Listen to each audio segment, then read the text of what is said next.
Welcome to Security, Cryptography, whatever. I'm Deirdre. I'm David. I'm the weird radio that everyone thinks is happening in the background, but there's no radio here. I don't understand where this is coming from. And we're here today with our special guest, Kevin Riggle. Hi, Kevin. Hi there. Great to be here. Thank you for joining us. This is very interesting to me because this is one of my little, I want to talk about complexity of software and complexity of the things that we build with software, kind of from a security perspective, because we care about building secure things with our software. But this is also in the context. Some of us do. Yeah, well. 3 out of the 4. 3 out of the 4 want to build secure software systems. This is also just happened to align with one of our favorite distributed complex systems, Twitter.com, this free website, being torn to shreds, theoretically, by a malicious takeover, one could say. So it's interesting to talk about how do you build these things and how do you keep them operating safely or securely, whatever that means for safety or security. So Kevin, can you tell us a little bit about what you do in terms of building secure systems, but also safety critical systems? Well, so the idea of safety is something that we all have a sort of intuitive feeling for. A roller coaster feels unsafe, but we know at least intellectually that they're pretty safe. And crossing the street sort of feels fairly safe, but is, okay, so maybe we don't have a great intuitive sense of this. We have at least a rough one. You see a bear, if it's not at the zoo, you encounter it out in the wild, that's probably not that safe. But, milk and cookies, probably safe. Allergies. Anyway, but the field of system safety actually defines it a little bit more specifically. This is Professor Nancy Leveson at MIT, who I've learned a lot from over the years. And she defines safety as an unacceptable loss. Now, as soon as I say that to people, they immediately ask, unacceptable to whom? And that's where the politics comes in. So we've almost immediately encountered it. And so I got into this about 10 years ago now. I was working for Akamai. I started as a software engineer on the InfoSec team for a guy named Michael Stone. And I almost immediately got distracted by the much more interesting security problems and did not want to write Michael's wiki, which we're great friends still. He's still just a tiny bit salty, I think. Sorry, Michael. But Akamai had at that time had a couple really bad incidents. And Michael had what I kind of described as a crisis of confidence. Is it possible for us to really build these systems safely at the scale that we're operating at? Because Akamai was at that point 150,000 servers in 110 countries. We were delivering about a quarter of the traffic on the web on any given day. I mean, you were at Akamai in the same era. Yeah, I was. Deirdre. Yeah. And so a couple of really bad incidents where it took us a long time to figure out what was going on. And Michael was like, is this even possible? Or should we turn this whole internet thing off, go farm potatoes in Vermont? Would that be better, for humanity? And John Allspaw had just published his paper or his blog post about just culture at Etsy, which introduced the idea of blameless post-mortems. And Michael went and pulled on that thread and discovered. So Nancy Leveson, Professor Leveson's book, Engineering a Safer World, was then in preprint. And he was like, wait a minute, she's at MIT. It literally blocks from our office. She has a yearly, the STAMP workshop, this safety engineering conference. So he showed up to it, was like, this seems interesting. Read the book, was like, I wonder if we could use this in software. Yeah. And I was very skeptical of this, but he convinced me to read the book, and I read the book and was like, oh, wait, this explains a lot of things that I've observed but didn't have language for. Yeah. And shortly thereafter, we got given the governance of the incident management process at Akamai, which was a great thing to give somebody who is deep into this stuff, trying to figure out how to use it. So I helped him run the incident process there, and we applied some of the lessons from the book very productively. Ultimately, I was really proud of how that worked out. And we started to figure out ways that we could use this in software. But, Deirdre, if you want to jump in, I don't want to. Yeah. So specifically, there's stuff you can learn or things you can apply in a post-mortem setting. Do you have any top level, these are the things that I bring to a post-mortem setting? But then I want to ask about how do we use these things constructively while we're designing and building systems? Right. Yeah, so that's in fact the sort of like two ways that we find this is really useful. And there are in fact two like whole techniques that are laid out in the book. One of which is basically like how to do postmortems, and the other of which is like how to, do design analysis basically of stuff that you are building. Both of these techniques are like really fairly intensive, and we couldn't convince anybody to let us take a couple of months to do a design analysis or to do an incident investigation. That was just going to be a non-starter. So we had to sort of... What do you mean by like design analysis or even incident investigation in this case? Because a like large tech company that I will not name that has a web browser does design docs and does blameless postmortems. Right. And there are still security bugs that are patched as rapidly as possible. Right. Yeah. And so... Great. Right. Yeah. Well, that's the thing. I mean, so neither of these are silver bullets, but it also matters how you do, these design analyses and these postmortems. And blamelessness is just one piece of it. And like when I left Akamai, I was like, this stuff that we're working on is like super cool, but nobody else is working on it. Like I was talking about it on Twitter. Some people were interested, but there wasn't a huge community. And then I came out to San Francisco, started at Stripe. And everyone was talking about blameless postmortems. And I was like, why are you talking about that? It's cool. Yeah. Like, and if you were to take only one thing from all of this whole body of literature and practice, like that's the thing to take. But like, where did you get it from? And that was when I worked out that like they had also all read the John Allspaw Just Culture blog post the same way that Michael had. So that was a really pleasant thing to find. So the core insight of this is that most really bad accidents don't happen because of like what I'll call component failures. The question of like where you draw the abstraction boundaries is a little weird, but like they don't happen because of things that are easy to characterize. A bolt shears, a belt snaps, there's a sign error in one line of code. The really bad accidents happen because multiple subsystems, which are both operating correctly according to their designer's intent, interact in a way that their designers don't foresee. Which can be as simple as, subsystem A expects to output values in metric, and subsystem B expects input in US units. And if they talk with each other and you don't expect it, kaboom. Which one of the Mars probes smashed into the Mars surface at like 300 miles an hour because one component was in metric and one component was in imperial because units exactly or that. whatever? I always forget if it was the Mars polar lander or the Mars reconnaissance orbiter. Yeah. I think it was Mars polar. No, one of them had an issue with like some sensor. Yeah. And one of them had this like units issue, and they both happened around the same time. But yeah, it's exactly a real example. And it's one of the ones that Nancy uses in her book. And it's also a great example because NASA actually did the postmortem on it. And they were like, so on the one hand, Lockheed screwed up. The whole system is spec'd in metric. We don't know why they decided to build this in US units, but they did. On the other hand, like we should have noticed that. Like, we should have noticed this, they passed all of our, conformance testing. So it's really it's on us.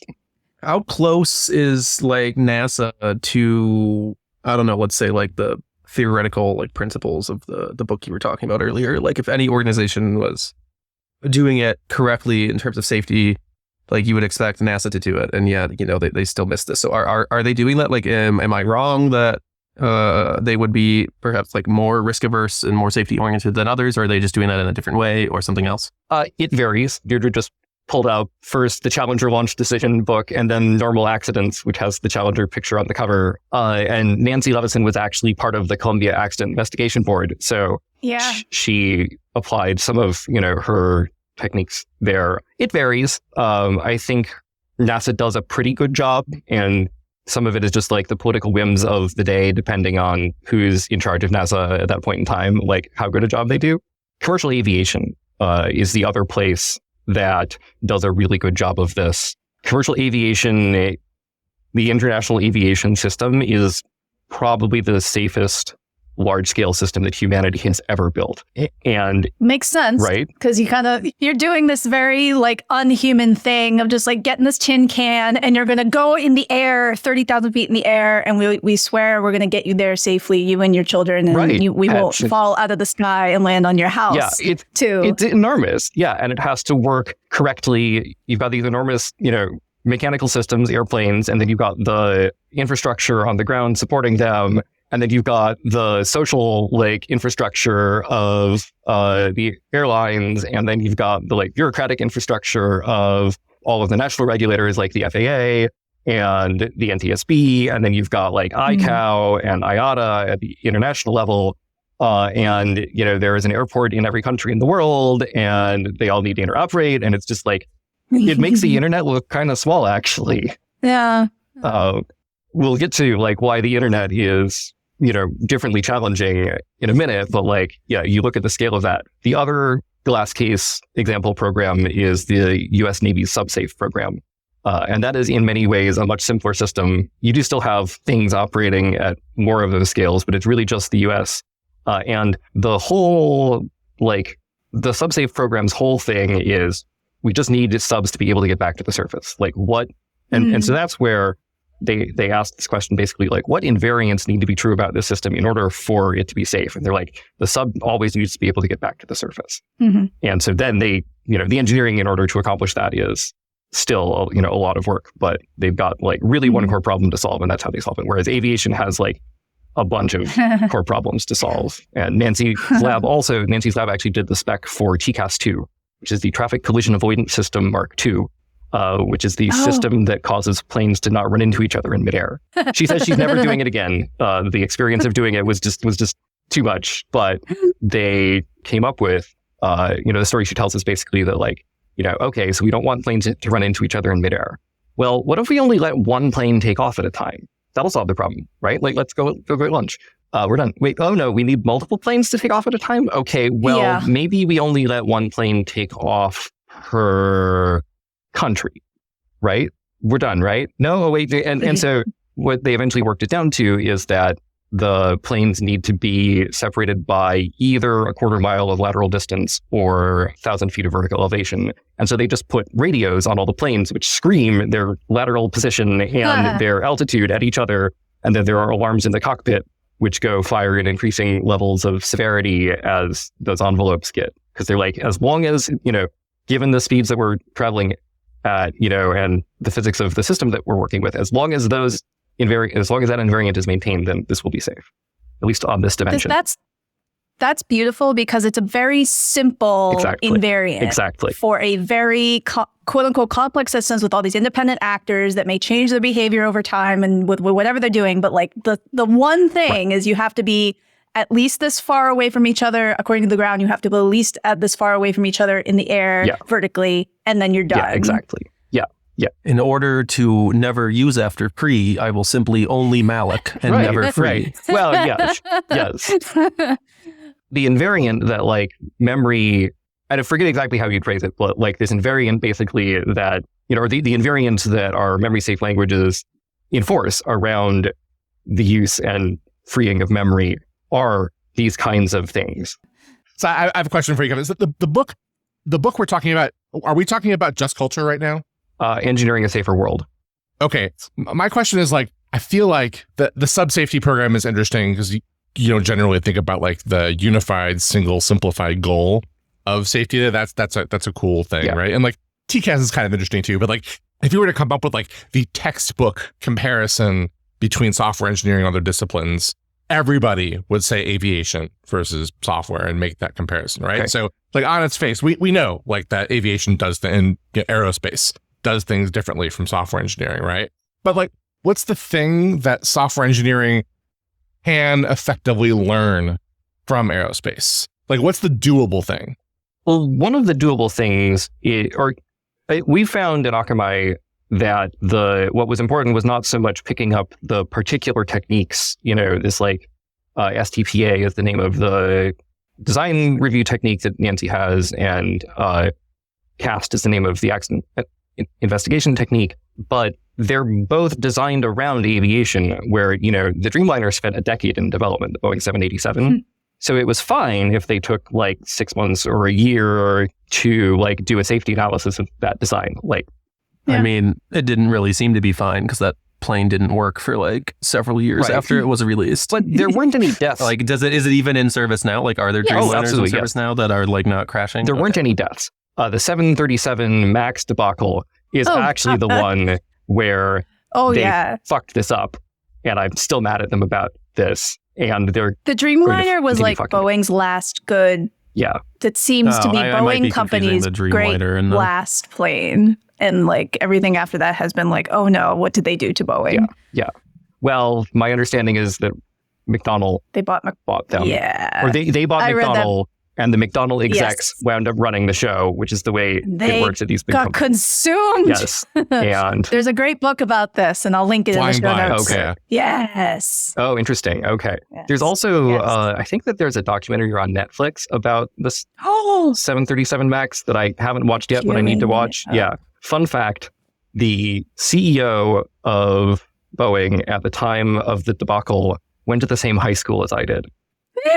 Which is, it's a town of 6,000 people. You know, my graduating class was 60 people. It is in the middle of cornfields in rural Iowa. Nobody interesting, like a lot of interesting people, but nobody like anybody has ever heard of comes from there to First Order. We had like a football player and Dennis Muilenburg, the CEO of Boeing, when they royally fucked up. And oh no.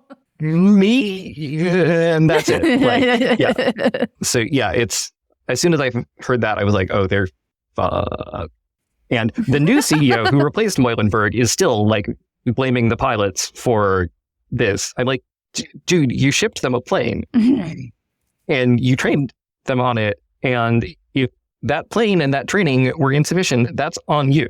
Like, you cannot be like, the pilots needed more training. In the US, they would have had more training. Like, you sold them that thing. Yeah. So for software, we can do a lot of things faster, easier. Right. We could just ship things more quickly than a fuselage with wires in it, with people in it, that has to have a radio. We can do all these things much faster and easier, and usually with fewer people to get something working, quote unquote working, than a plane or, anything else. Quote, how do we do like safety culture, kind of the way we would do it for, aviation, but with like, I can type some typity types into my computer and then I'm done, right? Well, so what you talk about there about this, our ability to like iterate and our ability to ship stuff quickly, that's a challenge because you can get yourself into trouble real fast. It's also a blessing because it's much easier to fix things. You think about how challenging it was for Boeing to replace the batteries in the 787. That was a nightmare. Whereas we can ship software updates much more easily, and the way that we've moved to like CI/CD for test and deployment and continuous delivery, all this like blue-green stuff is brilliant. Like that's a thing. The aviation people are like kind of mad that they can't do that. And they are sometimes looking for ways to do more of that. In fact, that's one of Tesla's real actual, that's one of the things that they get actually, I think, right, is that they are just constantly shipping updates to the cars. Yeah. I don't think a whole lot of their safety engineering otherwise, but like, that's a whole other podcast. But the stuff they do on the software side is actually really smart. So we're kind of drawing from this nice post that you wrote a couple of years ago. And it's basically like, these are the top 5 reasons why safe software is harder, or software safety, which is, dovetails with software security, but it's not the same thing as software security that we kind of been talking about on this podcast a lot, and a lot of other people talk about. And so we touched on one of those things, is that you can do stuff quicker in software, which is both a plus and a minus. You can make something that's broken faster with fewer people and get it to customers, and you can fix it faster and easier and with fewer people working on it. Right. One of the ones, and then the other one is like, you need fewer people, and 2, it moves faster.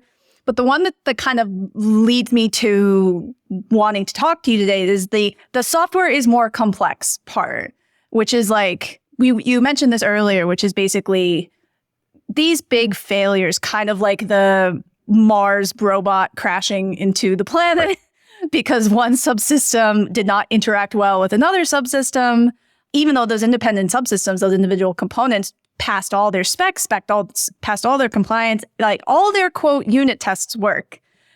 And then the integration test, quote unquote, never happened or Those something. that passed the integration test too. Yeah, it's just the ones that got out into the real world, the real world integration test.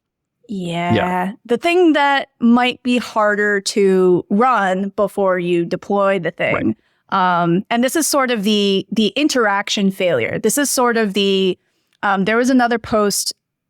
I can't remember who came first. It was either Nelson Elhage, who we also know, or it was Chris Palmer, who was at Google Chrome Security.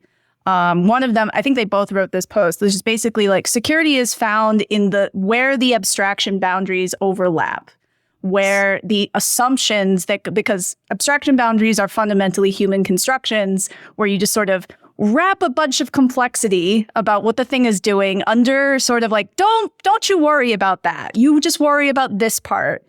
And then the security or the safety comes in where, oh no, you actually have to worry about those complexities that you have abstracted away because you didn't quite do it right. Sort of because all abstractions leak necessarily. Yeah. Yes, the world, I mean, yeah. So yeah, an abstraction is always a simplification of the world. You know, we say that all models are wrong, but some are useful. All abstractions are wrong, but some are useful. And the value that they provide is because that they obscure some of what's going on underneath. But that also means that sometimes what's going on underneath matters. And that what's going on underneath is also a source of like those unplanned interactions where if you don't understand that, you know, you're using a library which defaults to, you know, US units when you build the thing, like it might never occur to you that you're shipping something, you know, with the wrong units because, I don't know, they gave us 3 libraries to choose from. We picked that one and it seemed fine. So yeah, the way that on the internet in particular, like everything is effectively next to everything else is an incredibly potent source of these unplanned interactions or unsafe interactions because the physics of the internet is just so different from the world that we're used to. And we have to actually go to like incredible lengths to make the physics of the internet work, you know, a little bit like the physics of the real world that we're used to. If we want it to be really hard to get from point A to point B, but still like possible, we have to put up firewalls and, you know, VPNs and all this kind of stuff. And this is the power of the internet and the power of software is that like, this is like, you know, a double-edged sword. Exactly. Like it's incredibly fast. It takes things that are very far away from each other and they're able to interact as if they were right on top of each other in the same computer. Exactly. But then they can interact with each other like they're right on top of each other in the same computer. And like, if you don't want that, or if that interaction is bad, then now you have a bad interaction happening right here where like, yeah, this is the thing that I say about like how our password advice has changed. Where like back in the day, you know, in the 90s, what we were worried about, and the reason we told people not to write down their passwords is that the threat model was that somebody was going to stay late after work, walk down the hall to the CFO's desk, turn over his keyboard, find his password, and log into the company financial system and like wire themselves a bunch of money. These days, we are much more worried about some Russian hackers knocking over a Minecraft forum, taking the password dump from there, the unencrypted password dump, and, you know, running it against the company's financial system from Russia. And so writing your password down is great. Probably still don't stick it under your keyboard, but like maybe stick it in your wallet. Like that's fine, especially if writing it down means that you can use a much longer password and, you know, one that you don't use elsewhere. So that's a place where the network, the adjacency, the weird physics of the internet has had a big impact on safety. The other interesting part that you wrote is that it's these abstraction issues and the fact that software makes things both easier and faster and like localities just kind of collapse and things like that, but also feedback loops where if you're just writing a program, like a straight up program, you might not have many quote feedback loops and they might be very tightly controlled and they don't even matter.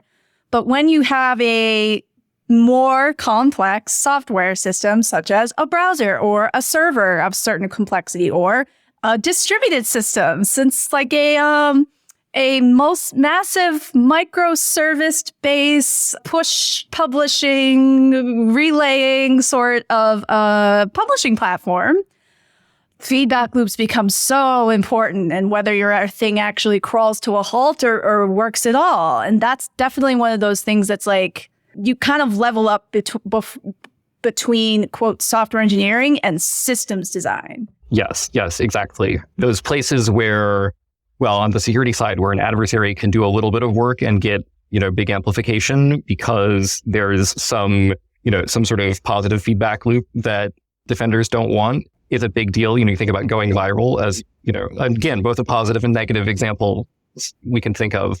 And then at the systems level, I think we've all had the moment where oh, some cube blew up because a process, didn't get the sort of pushback that it needed to be no, slow down, stop sending this to me. And so it just, kept going and, or that blew up something downstream. Carefully managing those feedback loops is the core of, and the reason that we want these invariants over these systems is about sort of expressing the bounds of our feedback loops, basically. You think about a nuclear reactor as the glass case example of a feedback loop that needs to be very highly controlled within certain bounds, or, You want those control rods to be in, but not too far in. And you want the water to flow, but you don't want to flow too much. And you want the power to turn on the turbines to turn the water. But not too much. Sometimes, but not too much. And sometimes you're powering the turbine with the power from the reactor. And now we have second order feedback loops. Yes. Yeah. Or third order feedback loops. And yes. And all right. Yeah. And somewhere at the top level, there's the social feedback loops and the political feedback loops. Oh, God. And, yeah. So I guess this sounds hard and complicated. Yep. So what do we do? We do. Well, before we get into that, is this where I don't really think this is any different than any other field? Sure. Certainly we've enumerated a lot of causes of complexity and how that relates to security and software. But there are weird, dumb complexities in every other field, right? Your soil freezing slightly differently can destroy your ability to be resistant to an earthquake. Or weird edge cases in oil rigs can cause explosions. And it's not all of these have elegant fixes. Maybe you're back at the drawing board for years, or maybe you build a building in Soma and then it turns out it's sinking into the swamp. Or maybe your solution for the oil rig is the fact that your pump doesn't fit in the room as you cut a hole in the ceiling, right? There's all of this kind of stuff happening in every other field. It's not clear to me that software is any different. I think software is, a little bit more on certain of these dimensions that we've talked about, that I talk about in the blog post. There's for sure it has its own idiosyncrasies, but there's how fast it moves. There's, how much power is in an individuals or small teams' hands. There's these weird physics that we're talking about of the internet. And I think that's if there's maybe one thing which makes, software a sort of phase change, especially software on the internet, where we're operating at a level of complexity that, more traditional fields aren't. It is that weird physics of the internet. Although, of course, also those fields are becoming increasingly networked. And so they're starting to have many of the same challenges that we do. And then it's also, in the security context, that just consequences for adversaries are a lot lower when they're, sending packets from Russia, rather than when they're on the same plane as everybody else. And so those are the places where there's some... I totally agree with you that there are, specific differences about software, but I don't think it's it doesn't seem to me that there's any fundamental difference with any other field. There's just the shape of the problem. There's the software shape of the problem. There's the chemical engineering shape of the problem. Exactly. There's the building shape of the problem. Yeah. And so what do we do with this? Well, and you're exactly right. And that means that the same techniques that these other fields have been working on for decades can apply in software as well. Or we can take the underlying sort of philosophy, some of the underlying sort of understandings about, the world works in different ways than we thought it did, and apply them in software. And so that was where we found that we couldn't apply the sort of CAST or SDP, techniques directly, because they were, built for a Boeing world. But if we took the idea of we should start looking for these unsafe interactions, we should stop doing root cause analysis, because there is no one root cause. There are root causes. And even there, we are sort of have to accept that we're picking a stopping point, and, and human error is not a root cause. Human error doesn't really exist. We have the best humans available. Now what?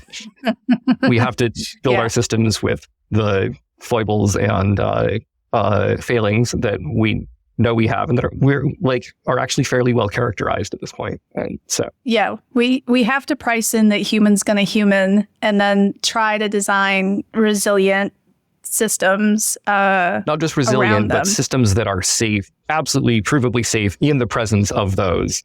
Yeah.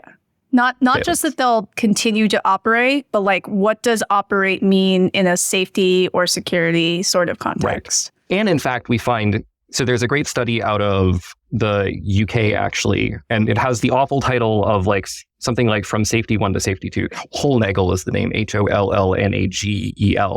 And another one of the insights, and this is going to be very relevant to a certain billionaire who bought himself a social network without understanding it, is that, so they did this study of nurses, right? And the first study they did was trying to figure out why things went wrong. They analyzed a bunch of sort of like accidents, and they said, okay, well, we found all these places where nurses didn't follow the procedures or checklists, and so clearly that's the problem. But then some smart cookie got the idea to do a follow-up study, and they studied a bunch of near misses. And what they expected to find was that in those cases, the nurses had followed the checklist, and the checklist had caught it, or they had followed the procedures, and the procedure had caught it. What they found was, no. Just by happenstance. It was just like... Well, not by happenstance. Right? The nurses in the failure cases had a mental model of what was going on that was different than what was actually going on. And so they were doing the correct thing according to their mental model of the situation, which wasn't the situation on the ground. And in the situations where there were near misses, what the nurses had a better mental model of the situation on the ground than the checklist did or the procedure did, and were able to break the rules in order to ensure the safety of the patient. Oh, that's wild. Right? Okay. Like, yeah. What do we do with that? Like, what does that mean? Like, if our it's like we're making the checklists, right. The checklist is wrong. Right. So this is why blameless like postmortems are important, because they encourage us to ask, what made this make sense to the people at the pointy end at the time. This is why cultures which explicitly acknowledge that this checklist is a tool, and we understand that and people are empowered to deviate from it if that's what needs to be done in order to keep people safe, are important. This is where a lot of the just culture stuff comes in. And so this is also where a lot of the user experience stuff comes in, where like in order to empower, in order to make it possible for people to, adapt in these situations, we need to give them the information they need, and the training they need. We need to give them, the training to develop a mental model of what's going on. And we need to give them the information in the moment that allows their mental model to be in the same state as the, model on the ground. This is why if you read airplane accident reports, you're ever in a plane that has any kind of trouble whatsoever, you really hope that your pilot is also a glider pilot on the side. And I think that that's because they just know how unpowered airframes work.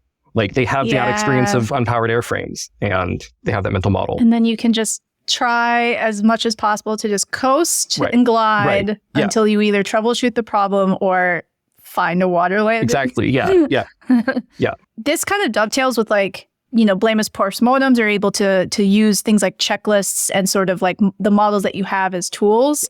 Like, does any of this sort of approach kind of help us to better understand what we're building as we're building it? And what I mean is like what it's actually going to do when we actually run it. Right. Because for some of these complex systems, with these distributed systems, with like feedback loops and just a lot of complexity, like it's really hard for humans, let alone a single human, to kind of fit it all in their brain and reason about it all and then like be like, oh yes, it will behave like so, and I capital U understand it, of like how it works and what it's doing. It's like that seems really hard to me. Like, is there anything that we could take with this to like help us get closer to like quote the truth of like what it is that we're building before we just say, here you go? Right. Yeah. Well, I think that some of what this teaches us is a little bit of humility, that like, not just in the limit, but like in the 80% case, it's impossible to fully understand what it is that we're building.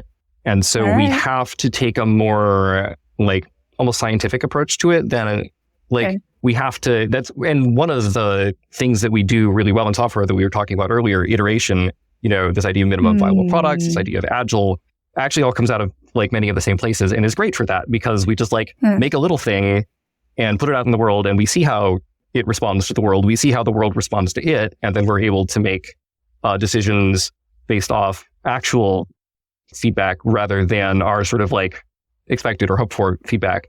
And it also teaches us like when we encounter a very complex system that has evolved over the course of years and years to like not go in and immediately start like, just like pressing all the buttons and, turning all the knobs and levers and like, firing people and, like removing components and like whatever, like because the current, state of the system has a lot of, the organization or organism's entire history encoded in it, Yeah. on some level. Yeah. Okay. So before we pivot directly to like complaining with a software safety person about what is happening to the institutional knowledge embedded into this distributed system, does anyone else have questions before I just go into it? Yeah, I mean, I guess like actionably, what does any of this actually mean though, right? Because like I said, just about everybody already does design docs to some form. Everybody already does blameless postmortems. Maybe not everybody, but like plenty of well-known software you use has that culture and it's still buggy or it still has security problems. And that happens anyway. And like actionably, what does any of this do for me as someone that's like designing a system or designing or is a product manager or is an engineering manager that just like, iteration in time and lessons learned, like short of saying, like the field will look very different in 30 years, similar to how the field looked very different 30 years ago.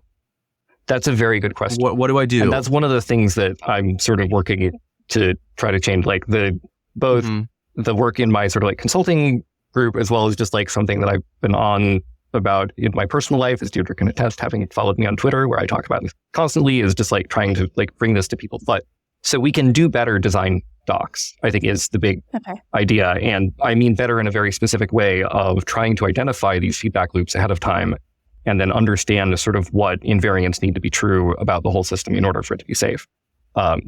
We developed a threat modeling framework at Occupy that I wrote up for Stripe's Increment magazine a couple of years ago, which is very much inspired by this. And it's incredibly lightweight. We got to it because we were reading like, 240-page design docs a week.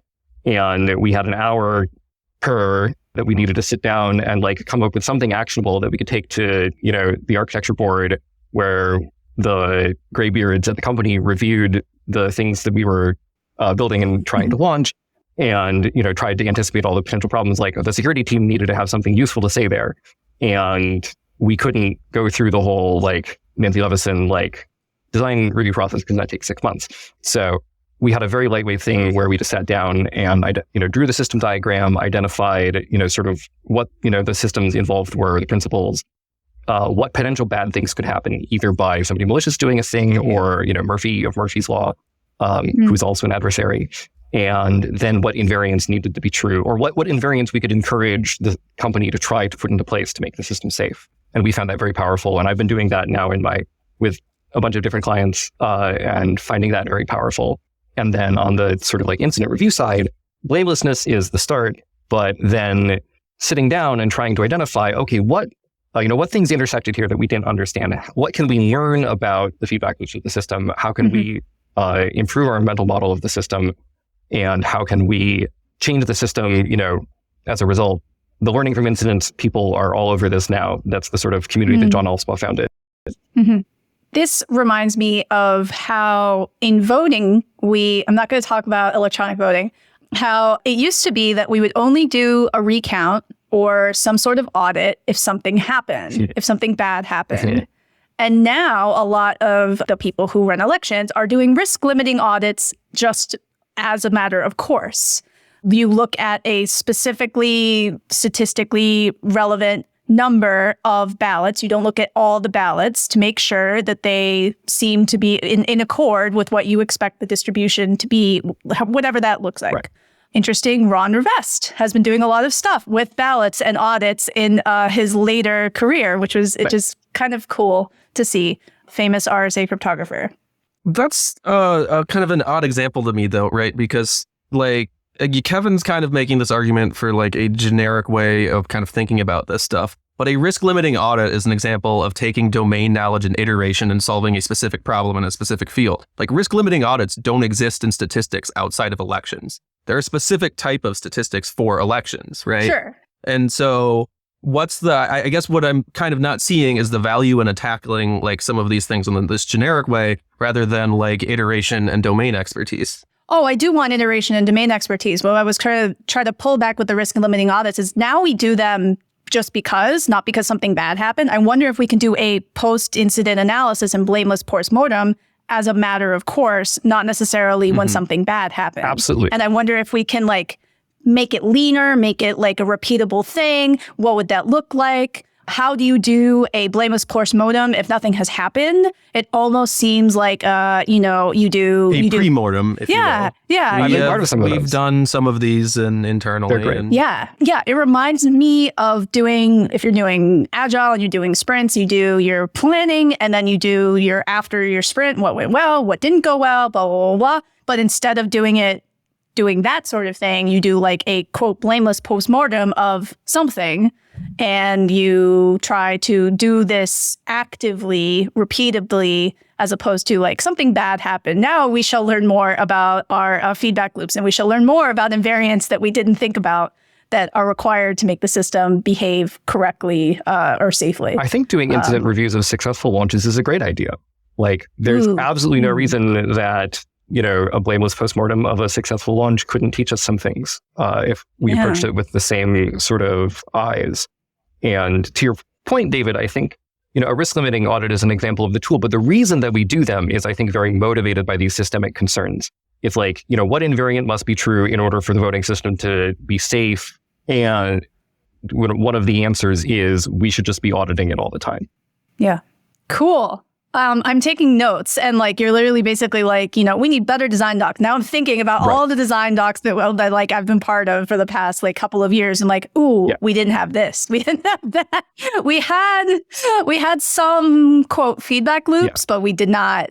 So, and they don't have to be longer. That's the beautiful thing. Like a lot of design docs already have a system diagram in, and then you drop, a couple paragraphs in on this stuff.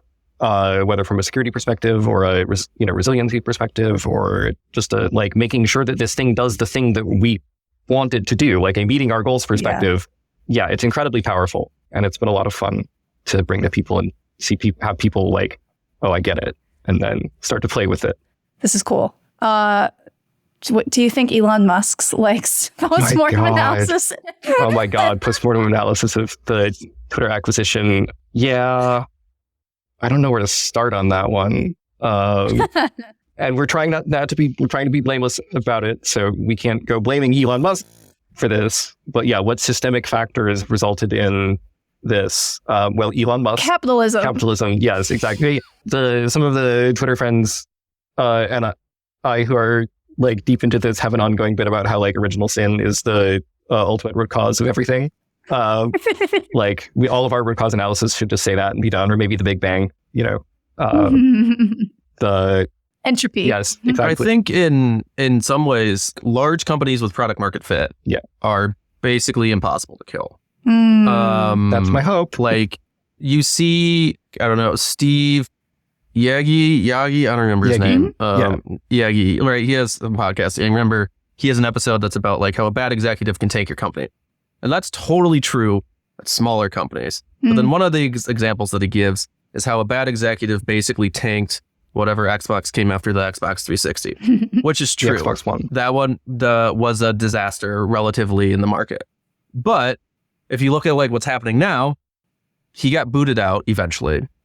Phil Knight's kicking ass in that department, and that's still going along, right? Once you get to a certain point, especially in a business with network effects, like if the money is still coming in and there hasn't been a like fundamental change in the industry, a la like AOL, like it's very, very difficult to kill a large company. And I wonder if there's something that we can learn from capitalism under this lens of resiliency. I mean, I think what you point out there is that there are sort of like second and third order feedback loops, which can step in an example where like a company has a bad product launch and it doesn't go well and it's mismanaged. To sort of correct that, and so, like all organizations, like all organisms want to maintain homeostasis, which is just about, keeping all the parameters necessary for survival within the, bounds within which survival is possible. And so, yeah, that's a very prescient point. And in fact, if Twitter's new board steps in and is like, all right, Elon, this is clearly not going well, there's definitely a possibility to rescue something, maybe. Like now, that's a lot easier when, a company has a bad launch and sells like 20% fewer Xboxes than expected than when a company fires half its staff, forces another third more to quit. More than that. Yeah. And also like has advertisers, running for the hills because the CEO can't stop shitposting.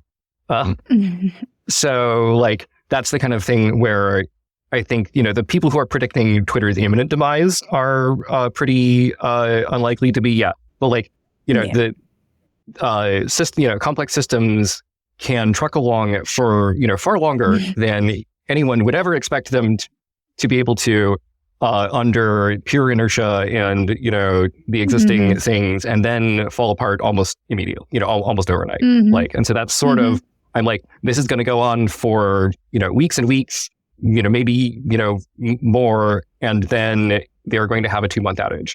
I was originally under the same sort of impression, but the World Cup starts on Sunday. Yes, that is a very, that is the kind of thing which could totally just if there's nobody, so this is the thing that we were talking about on Twitter, where I was like, when we would run live events at Akamai, they, we were struggling. But to the extent that they went well, it was a lot because somebody remembered that the last Super Bowl, we had to over provision in these geographies and put the queues into this state and remembered all the knobs and levers to turn to be ready for Super Bowl Sunday. And if those people aren't there for World Cup, then Yeah. And it sort of goes into what you were describing earlier about I think a lot of us are very technically focused about the software does this and the queue does that and the network does that and we have a database and then this and then that and the other thing. But secretly, these are a lot of these complex systems, especially something like Twitter scale, are human software systems. Socio-technical systems, we say. Yes. Yeah. Quote, institutional knowledge is walking out the door or getting kicked out the door or getting fired on Twitter or whatever. And it's those people and the things that they remember in their brain, because not every single thing gets written down by every single person. Can be. And is easily findable by people because, especially in the middle of an incident. Yeah, because one, either your Confluence is 16 years old and it's hard to find anything, or you're in the middle of an incident and you don't have time to do the most perfect query. And so there's all this knowledge about how to make the system go that is just in someone's brain that's been there for 12 years or 16 years. And then they got fired. And now you're just like, oh no, we're going to have our highest traffic event of every 4-ish years tomorrow. Yeah. And 75% of the people who know how to make the things go normally and have the experience of making them go on the highest traffic event are gone. Yeah. Gone. We say that humans are the adaptive part of any complex system, and a lot of the adaptive capacity of Twitter got ejected at high speed. And I do not, oh my God. So when I would run incidents at Akamai, I would often get called in because I was both on the InfoSec side and also just sort of on the general Akamai wide on call thing. I would often get called into incidents for systems that I hadn't really heard of before or interacted with all that much. So the role that I played as an incident manager was much more about just helping people talk to each other and getting the right people in the room. And so the fact that I worked in InfoSec, and so I had a little bit of context on a lot of people at the company meant that I could see a thing, one engineering team is struggling with a thing.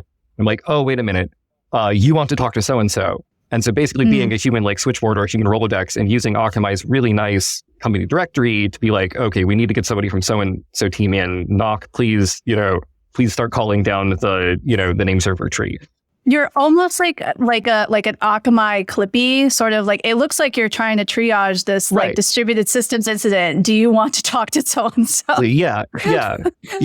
And so, oh my God, you could not pay me to manage the incidents that Twitter is going to have because it's impossible. There's nobody there. Yeah. There's nobody there to pick up the phone. Like, God. you're like, I need to talk with somebody on the name service team.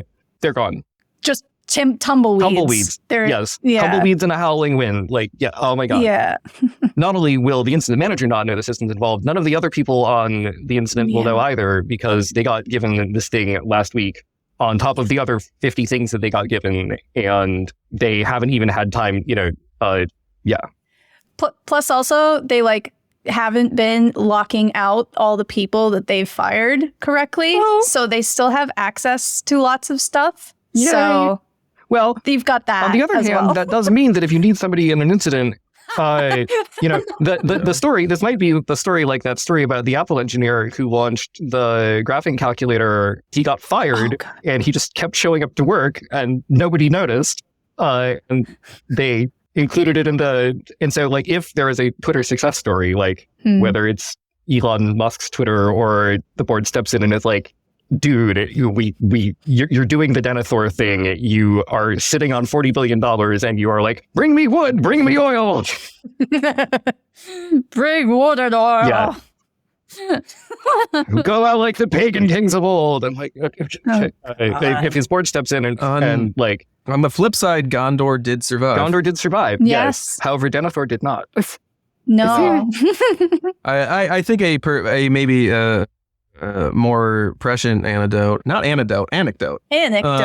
Taylor Swift. So there was the ticket sale for the latest tour several days ago, and they did a verified fan thing to try and make sure that people who actually wanted tickets were buying them, or that you were at least a person. Okay. I think that part went reasonably well. Not everybody got through the queue though. But then when the actual ticket sale came, Ticketmaster had a whole host of traffic issues, and a lot of people didn't get tickets, or it took longer than expected, and everything got pushed back. I saw in a statement pushed out by Taylor herself today that at the previous tour, her team ran the sales, and not that tour went out without a slight. I think there's a rush and lots of scalpers still. Sure. Mm-hmm. I don't think they did the verified fan thing, but I believe they handled the traffic load. Okay. And supposedly her team, whatever this team is, I guess she has a crack team of software engineers, told Ticketmaster these are the traffic levels that you should be expect. Because they had that institutional memory like you mentioned about the World Cup earlier. And Ticketmaster was like, yeah, totally, we got this. And then they clearly did not, because everything got pushed back. They could not handle the load, all this stuff. But the tour's still happening. Lots of people still got tickets. Lots of verified fans still got tickets. Several people I know personally got tickets. I got tickets, actually. And so, obviously it ended well for me, but it's not like Ticketmaster's going under. It's not like this tour is crashing. And so maybe there will be downtime. There definitely will be downtime, but does that mean the company's going to go under? That is still a question. My take on that is I don't know if Akamai still is doing delivery for Ticketmaster or not. I can DNS that if I want later, but I would not blame them for that either. But, something like that is sort of a garden variety bad day. And, we saw a dozen of those in my time at Akamai, and people weren't happy. The customer was unhappy, but and maybe they moved to a different CDN or whatever, or they discovered how hard it is to build their own CDN and, whatever. But I do think that what we are starting to see at Twitter is cutting into hardwood in a way that I'm very concerned by. So, yeah, we'll see. I also think that if the service continues to run and if it got handed off to somebody tomorrow, it would be an enormous crisis for the organization, and the next several years would really, really suck to be a Twitter engineer, but they would be able to save the service and get the advertisers back and right the ship. And the question is really, can that second order feedback loops step in before the thing just goes kablooey? It's unrecoverable. Yeah. Yeah. Because part of running a quote social network or a service that relies on people to run it, the value of it, which is content, and then you can show ads on the content or, whatever, or pay for, or, make people pay for access to the content, is you need people to be there because other people are there. And if they don't want to be there, they will leave and then they will not come back because the people are there. And sometimes that is an unrecoverable thing, even if you do everything right technically. I mean, LiveJournal had product market fit, but never recovered from at least in the US from acquisition. And Tumblr recovered from the Yahoo acquisition, but it doesn't have anything like the place that it did. And so I think that at least at the moment, like because it's been so new, like Twitter would retain its place as sort of the consensus narrative of internet connected like global society. Yeah. But if Twitter was down for 2 months, would it? I don't know. Yeah. Yeah. Yeah. Or like effectively unusable, Right. which kind of ties back to like what we've been talking about, like the invariants you need to make it like safely running, functionally running, operational. Like twitter.com might be up. Some tweets might post, some tweets might show up. But like if you like try to just use Twitter and it's a fucking pain in the ass, or like people are gone and like it's unreliable and like, Or it's it's just full of not loading half the Nazis. time. Yeah. Or it's full of Nazis, or, all this terrible language that used to be much more common on it. And they did a lot of work in the past few years to make it a nicer place to be. Then that doesn't count as like Twitter being operational anymore, and people just leave. Yeah. Yay! Yay. Oh, man. Much love to our friends who were at Twitter and are no longer at Twitter. Yeah. Yeah. Really fucking sucks. Yeah. It sounded like a nice place to work, and I really liked the service. Right, yeah. I used it a lot. I used it a lot, I still too. use it. Yes. I will probably... my tweeting fingers will still be going and like for a long while, and I'll have to retrain them. Yeah. I think it was Sarah Zhang that said, I love things that suck. Like, I'm staying here Yes. for the long run. Yes. That's exactly how I feel. I mean, Like, I played Mass Effect Andromeda all the way through. Yeah. Her and me. We're staying on this the shit. Viking funeral / Irish wake for it has been pretty good. And Yes. yeah, I've been both genuinely enjoying getting to see like, tweets talking about the work that they did and talking about how much they like the people they worked with, and people who use the service talking about like the things that we loved about it after so much, of it getting blamed for the destruction of democracy. People like, oh, this hell site, like we really actually like it. It's easy to over index on the bad things, but what's the safety tooth here thing? Well, we all have made friends and more on the site, and it's been really meaningful. This for a lot hell of us to site is a It hell is home. how we find podcast guests. So, Exactly. Yeah, Yes. Yes. Yes. No joke. yeah. So, on that note, I think, thank you very much for coming Thank you, on. Dave. Thank you, Yeah. Kevin. Thomas also thanks you, but we Thank lost you. him. Yes. I'm here. I'm thinking. I You guys can hear know. me. We- Now I Thomas can is hear here. you. Oh, Yay. Yay. any closing remarks, Thomas? This is the worst podcast ever. It's the Thank you very much, Kevin. Thank you, Tom. Yeah, thank you all. thank you. Yeah, it's been a lot of fun.